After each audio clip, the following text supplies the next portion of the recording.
Assalamualaikum warahmatullahi wabarakatuh. Salam sejahtera, salam sehat untuk kita semua. Apa kabar teman-teman? Semoga baik-baik saja untuk kita semua. Dan tim nasional U17 kita sedang bersiap untuk menghadapi laga terakhir di Piala Kemerdekaan U17 yang berlangsung di Medan. Tepatnya kita akan bertarung melawan Mali dalam pertandingan Senin malam waktu Indonesia bagian Barat. Dan ini pertandingan yang ditunggu-tunggu, karena kalau kita bisa menang melawan Mali dengan skor berapapun, kita pasti juara ya. Tapi bukan soal juaranya yang diutamakan, itu juara bonus ya. Bagi Coach Nova, saya baru saja bicara dengan beliau ya, chat ya, dengan bagaimana persiapan tim nasional kita, tim U17 menghadapi Mali. Dan Nova mengatakan semua berjalan dengan baik, sama seperti sebelum-sebelumnya di saat akan menghadapi Tajikistan dan menghadapi Uzbekistan, karena kemarin kita menang melawan Uzbekistan dengan 2-0 dan juga melawan Mali.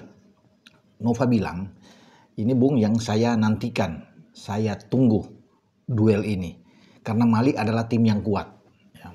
Makanya mereka bisa memenangkan 2 laga. Dan ketika kita bermain imbang dengan Tajikistan, mereka mampu mengalahkan 4-2 Tajikistan ya kemarin.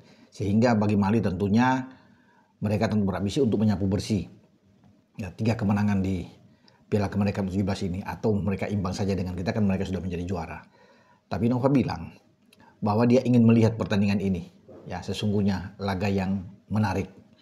Dan bagi kita semua juga, kita ingin menantikan apa yang akan dilakukan oleh Coach Nova, game plan dia menghadapi Mali ya. Dan dia sekali lagi ingin ya memainkan semua pemain-pemain yang ada untuk melihat ya, sehingga semua bisa mendapatkan jam bermain yang bagus, sama seperti ketika melawan Uzbek. Ada 7 pergantian bisa dilakukan kecuali penjaga gawang ya, ada back kapten Iputu Panji yang masih bertahan, ada Nasril juga sana yang ikut main. Tapi semua pemain itu dicoba. Nah, melawan Mali juga demikian. Namun kalau menurut saya ya, menghadapi Mali, Coach Nova akan memainkan kombinasi pemain yang ditampilkan melawan Tajikistan dan juga melawan Uzbekistan. Ya akan dia lihat ya. Karena kita juga pasti akan ingin mendapatkan misalnya Dimas Adi Prasetyo yang kemarin mencetak gol gawang Uzbek ya. Muhammad Al-Ghazani juga yang mencetak gol kedua kita. Mungkin saja mereka dimainkan sejak awal. Dan Dimas ini kita tahu ya, pemain yang sangat cerdas ya, dingin dalam hal membuat gol kemarin. Dan mungkin saja akan tersedia di depan. Karena ketika melawan Uzbek kan itu kan goli itu dicadangkan lebih dulu. Mirza, Firzatullah ya, Fadli Alberto itu semua dicadangkan, termasuk Matthew Becker ya, Evandra. Jadi mereka ada dimainkan babak kedua. Tapi mungkin melawan Mali ya, itu Evandra bisa saja dimainkan sejak awal ya. Eizer Yacob atau Pohan ya, Noah Pohan juga bisa bermain lebih awal untuk pertandingan ini. Tinggal di depan kita bisa melihat ya, ketika Dimas ada di sana, apakah Fadli akan bermain lagi? Karena Fadli kan sebelumnya melawan Tajikistan ikut membuat gol-gol yang indah lewat sundulan kepala, termasuk Mirza. Nah itu yang kita akan tunggu, kombinasi pemain-pemain yang ditampilkan yang saya bilang tadi kan, lawan Uzbek dan lawan Tajikistan ini. Kalau soal penjaga gawang mungkin tidak akan berubah ya, dengan Al-Ghazami yang akan bermain di sana. Putu Panji juga akan ada di sana. Tinggal tentunya Matthew Becker yang cadangan sebelumnya, apakah dia main bersama dengan Putu Panji di belakang ya, atau ada Fabio, kita akan lihat ya, untuk bisa bermain di jantung pertahanan kita. Semua itu ada di kepala Coach Nova. Coach Nova tidak berani juga untuk membeberkan pemain A, pemain B, pemain C untuk dia mainkan. Ini menjadi berana dia, akan dirahasiakan tentunya, sambil dia akan melihat yang terbaik di saat akan menghadapi Bali.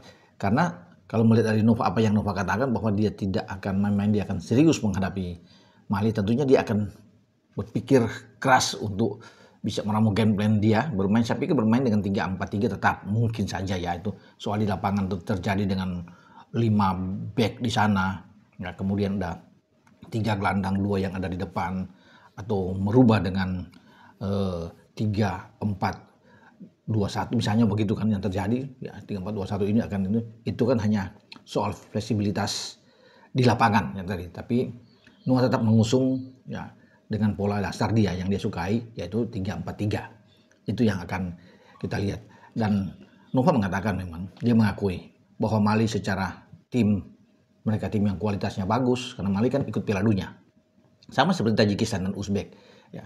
Mereka punya kerjasama yang sangat baik.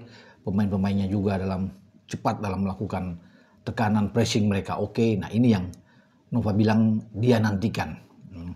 Bagaimana pemain-pemain asuhan dia untuk bisa menghadapi tekanan dari Mali, kemudian mereka melakukan cepat untuk counter attack, cara menunggu mereka ya.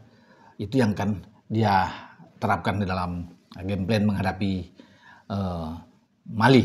Jadi semoga kita bisa mendapatkan hasil yang bagus, karena kalau kita lihat ya dengan penampilan mereka terakhir melawan Uzbek oke lah ya.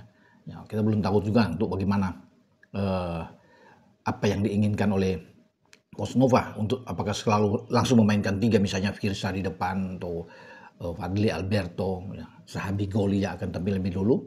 Tapi saya ingin melihat bahwa mungkin saja Dimas sekali lagi ya akan tampil lebih awal.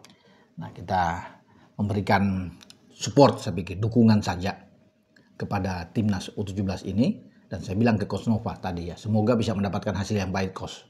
Yaitu yang paling penting untuk melihat, menatap dari hasil di Piala Kemerdekaan U17 ini, untuk bisa melihat ke depan nantinya, karena kan tim ini akan dibawa Coach Nova untuk tes lagi di Spanyol.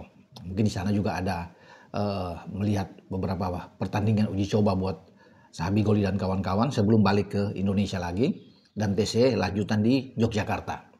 Dari Yogyakarta ini dan bersiap pada bulan November untuk Piala Dunia U17 di Qatar. Kita akan menuju ke sana, tapi akan mampir lagi di Dubai.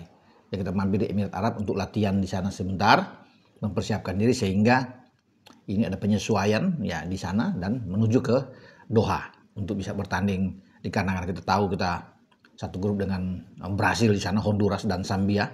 Ini tim-tim yang kuat ya. Makanya Nova perlu banyak uji coba. Nova bilang mungkin ada sekitar 7-9 kali ada uji, termasuk Piala Kemerdekaan ini, untuk anak-anak uji coba ya, melihat semuanya bagaimana kesiapan tim asuhannya ya. Bisa juga ada penambahan lagi sebelum di November menghadapi Piala Dunia, ada beberapa pemain lagi akan masuk, terutama pemain-pemain diaspora. Oke, dengan saya Bung Ropan berbicara sekali lagi ya, semoga mendapatkan hasil yang positif dan terbaik bagi timnas U17 menghadapi Mali. Ciao.